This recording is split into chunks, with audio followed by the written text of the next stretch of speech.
Сәлем достар, бүгін сіздермен жаңа тарауды бастаймыз. Байламдар туралы. Ең бірінші сабақ ол бізде омыртқа бағанасының байламдары. Омыртқа денелері корпус вертебра бір-бірімен өзара үздіксіз байланысады. Және ол байланысты омыртқаралық дискілер және омыртқаралық симфиздер қамтамасыз етеді. Яғни дискус интервертебралис. Дискус интервертебралис ол бізде шеңбер бағытында орналасқан фиброздық дәнекер тканы, яғни анулус фиброзус деп аталатын сақиналардан тұрады. Және ортасында бізде серпілмелі ядро нуклеус пульпозус болады. Дискус интервертебралистің қызметі омыртқаға түсетін салмақты жеңілдету мақсатында, яғни амортизациялық қызметті атқарады. Сонымен қатар, омыртқа денелері алдыңғы және артқы бойлай орналасқан байламдар арқылы нығайтылады.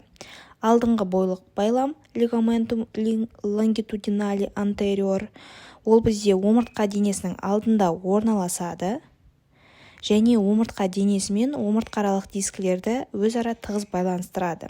Ол жоғарғы жақта шүйде сүйегінің жұтқыншақтық төмпешігі бар ғой, туберкулум фарингеум деп аталатын.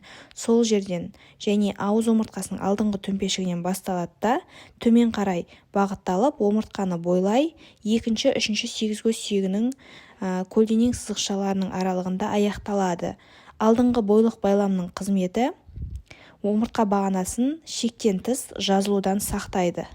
Дәл соның артқы бөлігінде, яғни омыртқа денесінің артын бойлай орналасқан артқы бойлық байлам бар, лигаментум лонгитудинали постериор деп аталады. Ол бізде біліктік омыртқасының денесінің артқы бетінен басталады да төмен қарай бағытталады. Және төменде омыртқа бағанасы аяқталған кезде терең сегізкөз құйымшақ байламы лигаментум сакрокоссидис дарсали профундумға жалғасады. Және бұның қызметі бізде омыртқа бағанасын алға қарай шектен тыс иілуден сақтайды. Омыртқа өсінділерінің аралығындағы байламдар. Ең бірінші ол бізде омыртқаралық буындар, артикуляцио зигофафазиалис немесе интервертебралис деп атаймыз. Бұл буын бізде омыртқалардың буындық өсіндісінің төменгі және жоғарғы буындық беттерінің бірігуінің нәтижесінде пайда болатын буын болып табылады. Келесі омыртқалардың қылқанды өсінділері процессус спиносустардың аралық байламы лигаментум интерспинали деп аталады. Бұл байлам қылқанды өсіндінің ұшына барған кезде бетке байламға жалғасады, яғни лигаментум супраспинали деп атаймыз. Және лигаментум супраспинали жоғарғы мойын аймағында 7-ші мойын омыртқасының шығыңқы өсіндісінен бастап жоғары қарай лигаментум нухе, яғни желкелік байламға ұласады. Лигаментум нухе бізде жоғарғы жаққа барып, шүйде сүйегінің төменгі желкелік сызықшасы линия нухе инфериорға барып бекиді.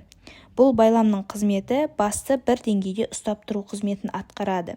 Келесі бізде омыртқалардың көлденең өсінділерінің аралығындағы байлам. Интертрансверсариум, яғни лигаментум интертрансверсариум деп аталады. Және бұл байлам мойын омыртқалар тұсында нашар дамыған болып келеді. Омыртқаның төменгі бөлігінде 5-ші бел омыртқасы мен 8 көз негізі бір-бірімен артикуляцио люмбосакралис деп аталатын, яғни бел 8 көз буыны арқылы бір-бірімен байланысады да промонториум, яғни 8 көз мүйісін құрайды.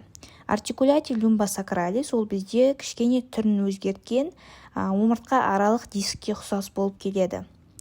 Және бұл буын бізде лигаментум илиолюмбали деп аталатын мықын бел байламы арқылы мықталады.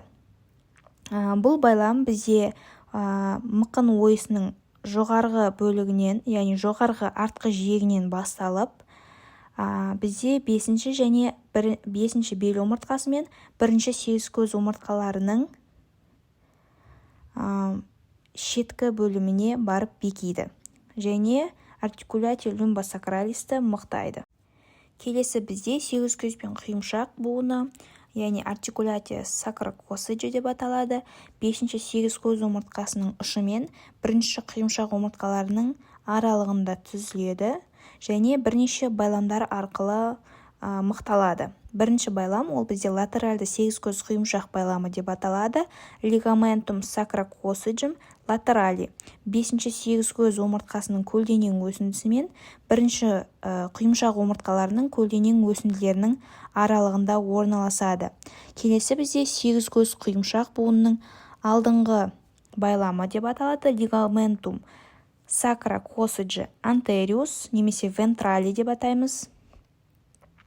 Ол бізде омыртқаны бойлай орналасқан алдыңғы байлам, яғни longitudinally anteriorдың тікелей жалғасы болып саналады. Келесі бізде сегізкөз құйымшақ буынының артқы байламы. Артқы байламның өзі екі түрі болады, беткей және терең. Беткей байламы ligamentum sacrococcygeum posterior superficialis деп аталады. Ол бізде омыртқалардың денесінің артқы бетін бойлай орналасқан байлам, яғни ligamentum longitudinally posteriorдың тікелей жалғасы болып табылады. Және ол бізде сегізкөз өзекшесінің бүйір қабырғаларының аралығында орналасады. Келесі сегізкөз құйымшақ буынының артқы байламы, оның екі түрі бар, беткей және терең. Беткей түрі ligamentum sacrococcygeum posterior superficialis деп аталады. Түрін өзгерткен байлам болып табылады және құйымшақтың артқы бетімен сегізкөз өзекшесінің бүйір қабырғаларының аралығында орналасады. Сонымен қатар артқы сегізкөз құйымшақтың терең байламы ligamentum sacrococcygeum dorsali profundum деп аталады. Ол бізде артқы омыртқаны бойлай орналасқан ligamentum longitudinally posteriorдың тікелей жалғасы болып табылады. Бас сүйек пен ауыз омыртқасы және екінші біліктік омыртқалардың аралығындағы байланыстар туралы айтатын боламыз. Бірінші ауыз омыртқасымен, яғни атлантпен шүйде бізде articulatio atlanto occipitalis деп аталатын атлант шүйделік буын арқылы бір-бірімен байланысады. Бұл буын бізде шүйде сүйегінің айдаршықтары condylus occipitalis пен ауыз омыртқасының жоғарғы буындық ойысының аралығында, яғни facies articularis superiorдың аралығында түзілген.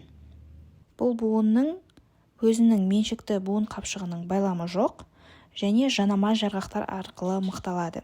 Ол бізде алдыңғы атлант шүйделік жарғақ, мембрана atlanto occipitalis anterior және артқы атлант шүйделік жарғақ, мембрана atlanto occipitalis posteriorдан тұрады. Алдыңғы атлант шүйделік жарғақ, яғни мембрана atlanto occipitalis anterior, ол бізде ауыз омыртқасының алдыңғы доғасымен шүйде сүйегінің үлкен тесігі foramen magnumның алдыңғы жиегінің аралығында орналасады және бұл жарғақ бізде алдыңғы бойлық байлам ligamentum longitudinally anteriorдың тікелей жалғасы болып табылады және бұл жарғақ бізде буынның, яғни артқа қарай мойын тым қатты шалқаюдан тежейді. Екінші артқы атлант шүйделік жарғақ, мембрана atlanto occipitalis posterior, ол бізде шүйде сүйегінің үлкен тесігі foramen magnumның артқы жиегінен басталады және ауыз омыртқасының артқы доғасына барып бекиді. Бұл жарғақтың қызметі атлант шүйделік буынды тым алға қарай иілуінен тежеп отырады. Келесі бізде атлант пен білік омыртқасының арасындағы өзара буын. Бірінші және екінші мойын омыртқалары қалай байланысқан? Ең бірінші бізде латеральды атлант біліктік буын articulatio atlanta axillaris lateralis болады. Ол бізде атлант немесе ауыз омыртқасының төменгі буындық бетімен екінші мойын омыртқасының жоғарғы буын беттерінің арасында түзілетін жұп буын болып табылады. Және бұл буын бізде үш білікті буынға жатады. Келесі орталық атлант біліктік буын articulatio atlanta axillaris mediana деп аталады. Бұл буын бізде бірінші мойын омыртқасы, яғни ауыз омыртқасының алдыңғы доғасын артқы бетіндегі тістік ойыс faveo-dentis пен екінші мойын омыртқасының тістік өсіндісі dens axisінің аралығында түзіледі. Бұл буын бізде басқа да байламдармен мықталады. Оның бірінші байламы бізде мембрана тектория деп аталатын жамылғы жарғақ деп атаймыз. Бұл байлам бізде шүйде сүйегінің алдыңғы жиегінен басталып, омыртқа өзекшесінің ішінде орналасады. Және бойлай орналасқан артқы байламға ұласады. Бұл мембрана текторияның қызметі тіс тәрізді өсіндіні артқы жағынан бекітеді. Келесі крест тәрізді байлам бар, лигаментум кунеиформе атлантис деп аталатын. Бұл байлам бізде көлденең байламнан тұрады. Лигаментум трансверсариум атлантис деп аталатын байламнан тұрады. Бұл байлам ауыз омыртқаларының латеральды бөлігінің аралығында орналасқан көлденең бағытта тіс тәрізді өсіндіні артқы бетінен жанай өтіп орналасады. Бұның қызметі білік омыртқасының тіс тәрізді өсіндісі, яғни екінші мойын омыртқасының тіс тәрізді өсіндісін омыртқа қуысына, яғни жұлынға қарай ығысып кетпеуінен қорғайды. Келесі байламдар бізде тістік байлам, лигаментум апицис дентис деп аталады. Ол бізде білік омыртқасы, яғни екінші мойын омыртқасының тісінің ұшынан басталады және шүйде сүйегінің үлкен тесігінің артқы жиегіне барып бекиді. Тіс тәрізді өсіндіні жұлынға қарай ығысудан тежейді. Келесі соңғы байлам, ол бізде қанат тәрізді байлам, лигаментум аляри деп аталады. Талшықтары ірі болып келген және бұл байламның да қызметі тіс тәрізді өсіндінің бүйір қапталына қарай қозғалуын сақтайды, яғни тіс тәрізді өсіндіні барынша мықтауға көмектеседі. Бұл байлам бізде білікті омыртқасына, яғни екінші мойын омыртқасының бүйір қапталынан жоғары қарай бағытталып, шүйде сүйегінің айдаршықтарынан ішкі қапталына барып бекиді.